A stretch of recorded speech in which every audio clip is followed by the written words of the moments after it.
BHK, 3 BHK, shops, restaurant, supermarket and commercial. Available for rent in Kolattur. Nearby Meridian Hospital, Kumaran Hospital, backside of Red Terry. Please contact 9034555554. மலையாள திரையுலகில் இப்போது பேசு பொருளாக வெடிச்சு சிதறிட்டு இருக்க விஷயம் என்ன அப்படின்னா, ஹேமா கமிஷனுடைய அறிக்கை. அதாவது நடிகர்கள் நடிகைகளுக்கு பாலியல் தொந்தரவு கொடுத்ததை அந்த அறிக்கை மூலமாக வெட்ட வெளிச்சத்துக்கு வந்திருக்கு. இது குறித்து மலையாளம், தமிழ் உள்ளிட்ட திரைப்படங்களில் முன்னணி நடிகையாக இருந்து வரும் நடிகை ஊர்வசி என்ன சொல்லியிருக்காங்க அப்படின்னா, இது பெரும் அதிர்ச்சியை ஏற்படுத்தியிருக்கு. என்னை போன்ற பல நடிகைகள் சினிமாவை நம்பித்தான் வாழ்ந்துட்டு வர்றாங்க.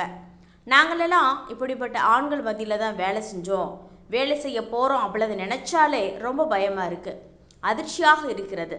நான் முன்னணி நடிகையாக இருப்பதாலும் வசதியான பின்னணியிலிருந்து வந்ததாலும் என் குடும்பம் என்னை தொடர்ந்து கவனமாக கண்காணித்து வந்ததாலும் என்னை யாரும் தொந்தரவு செய்யலை. ஆனால் பெரிய பின்புலம் ஏதுமின்றி வளர்ந்து வரும் பெண்கள் நிறைய பாலியல் தொந்தரவுகளை சந்திக்கின்றனர்.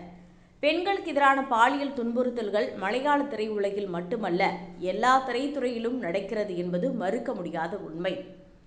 ஆண் பெண் இருவருமே சேர்ந்துதான் இங்கு பணியாற்றணும். நம் திரைத்துறையில் இதுபோன்ற இனி நடக்கக்கூடாது. அரசு இதில் முழுமையாக தலையிட்டு பெண்களின் பாதுகாப்பை உறுதி செய்யணும். திரைத்துறையில் இருக்கும் ஒவ்வொருவரும் இது குறித்து அச்சமின்றி வெளிப்படையாக பேசணும். நான் எப்போதும் பாதிக்கப்பட்ட பெண்கள் பக்கம்தான் நிற்பேன் அப்படின்னு ஊர்வசி உறுதியாக சொல்லியிருக்காங்க. இதை பற்றின உங்கள் கருத்தை பதிவு பண்ணுங்கள்.